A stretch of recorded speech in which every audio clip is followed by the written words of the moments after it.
Hi, I'm Mira. Welcome to another story. Let's see where this one takes us.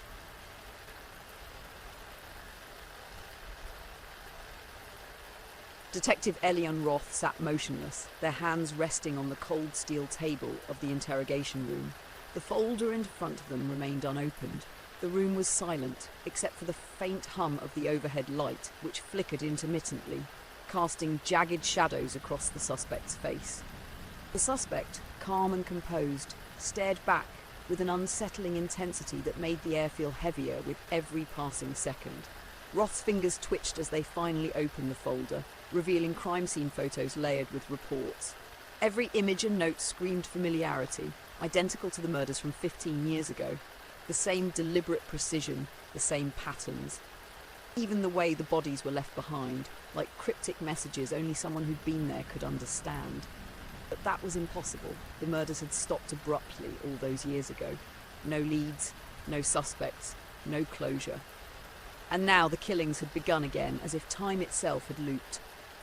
"This doesn't make sense," Roth muttered, more to themselves than to the suspect. "We stopped you, or someone like you. 15 years ago, this case went cold. You shouldn't exist." The suspect leaned forward, their movements deliberate and slow, like a predator gauging its prey. Their voice was soft, almost melodic. "Time is a funny thing, Detective. It doesn't move in the straight line you think it does." Roth's stomach turned. They knew better than to engage, but something in the suspect's tone made it impossible to look away. The rational part of Roth's mind screamed to maintain control, to stay anchored in logic. They tapped the table lightly with their finger, a habitual tick, when their thoughts raced faster than they could control. "I don't have time for riddles," Roth snapped, their voice breaking slightly at the edges.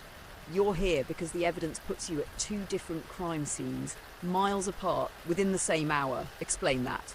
The suspect tilted their head, a faint smile playing at the corners of their lips. "Explain it? You've already seen the answer. You just won't let yourself believe it." Roth's heart thudded painfully in their chest. They turned the folder's pages quickly, landing on the photo that had been burning in their memory since they'd first seen it earlier that day. A crowd scene from the original case, 15 years ago. Grainy and faded, but there, in the background, was the suspect. The same face, the same unshakable calm. How are you here?" Roth whispered, their composure cracking as their trembling fingers traced the edges of the photo. "This isn't possible." "It is," the suspect replied simply. "You just don't want it to be." Roth's mind reeled. They remembered the day this photo had been taken.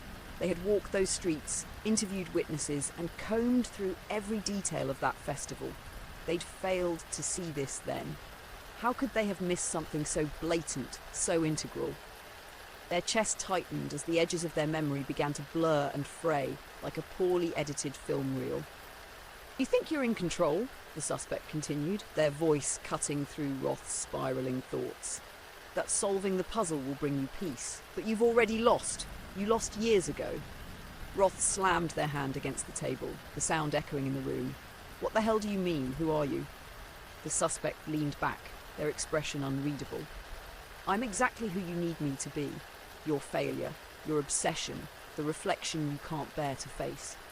Roth's breathing grew uneven. The case had consumed them once, and it was doing so again, like a recurring nightmare with no resolution.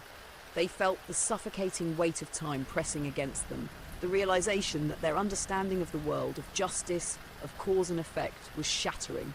Their voice dropped to a whisper. "Why now? Why come back after all this time?" "Because you still don't understand," the suspect said. Their calmness was infuriating, like a teacher lecturing a particularly slow student. "And until you do, this will never end." The flickering light overhead dimmed further, casting long shadows across the room. Roth stared at the suspect, desperate for something. An answer. A thread to pull that would unravel the impossible knot. But all they saw was their own reflection in the suspect's dark, knowing eyes. The photo slipped from Roth's trembling hand and fluttered to the floor. It landed face up, the suspect's face staring back at them from 15 years ago. Roth didn't move to pick it up. For the first time in their career, they didn't know where to start, or if starting even mattered. Thanks for listening. If the story stuck with you, come back next time for another journey.